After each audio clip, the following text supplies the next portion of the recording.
Welcome back. Well, we've seen what goes into building an energy-efficient home. It can be something as simple as using insulation to fill in a leak, or it can be something cutting edge, like installing LED lighting. But in the end, the proof only comes after a home has been tested to see if it meets up with ENERGY STAR standards. Today we're going to go into a house and meet with Alex Heffelfinger, who is a HERS rater. HERS stands for Home Energy Rating System. Let's go in and meet with Alex. Hi, Alex. Hi, Megan. How are you? I'm good. Thanks for having us here today. Absolutely. I was just explaining that you go through homes and actually rate them, right? Yes, I do. In this particular scenario, we come in and we do what's called a thermal bypass inspection. We're testing, or we're doing an inspection to make sure that the house complies with ENERGY STAR standards. Is it a pass-fail rating, or are there different levels of efficiency? This particular inspection has some pass-fail opportunities in it.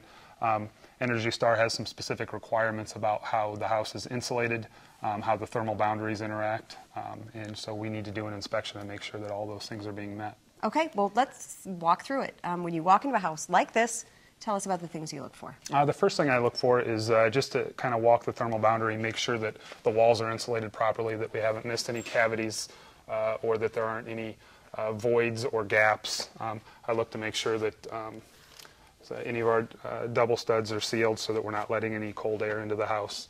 The next thing I'll look for example, in this house is this house has a vented soffit, which allows air to come up through the soffit and into the attic.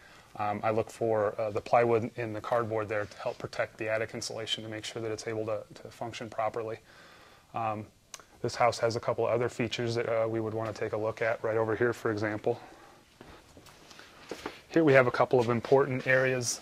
One is behind the shower unit here. This is an exterior wall, so the builder was able to insulate it and get that insulation protected.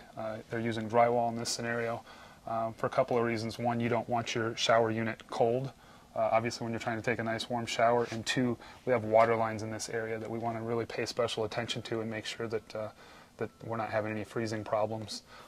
We have another area over here we can take a look at. This is another area that we see typically. We have a fireplace here where we have a chase that we make sure that they get a lid on and get that lid sealed up so that we don't have any interface with the attic. Also, you can see here a couple of examples of wire holes where they get the wire holes foamed so that we don't have air leaking down through the walls, a lot of times into the return duct system for the HVAC equipment. Lastly, I would look at the ductwork. In this particular case, it's all in the attic. This is a slab home, so we need to make sure that all the ductwork is insulated properly, that they haven't missed anything, that everything's connected. So we'll do a visual inspection of the ductwork at this point as well. Now, Alex, what if one of these elements doesn't meet up to the standard? Is it the builder's responsibility then to fix the problem? Yep.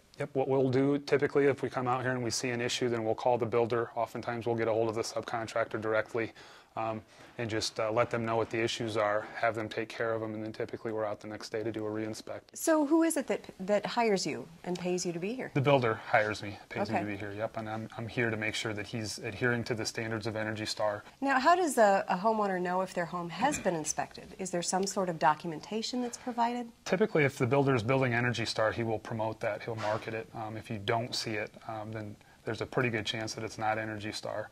However, I would encourage people to always ask their builder if they are building to those standards. And lastly, what if somebody is interested in buying a new home that has not been rated? Is it possible for them to have their home evaluated? At that point in time, I wouldn't be able to rate the house and make it an ENERGY STAR home, but we could certainly come in and do some testing, make sure that from an air sealing standpoint that the house isn't too leaky, and if it is, identify those places where they are, and we can certainly make corrections at that point and give a homeowner a better product. Great. Thanks, Alex. Good information. Thank you very much. Thanks. For more information on energy-efficient new home construction, visit our website at powerhousetv.com. Alliant Energy.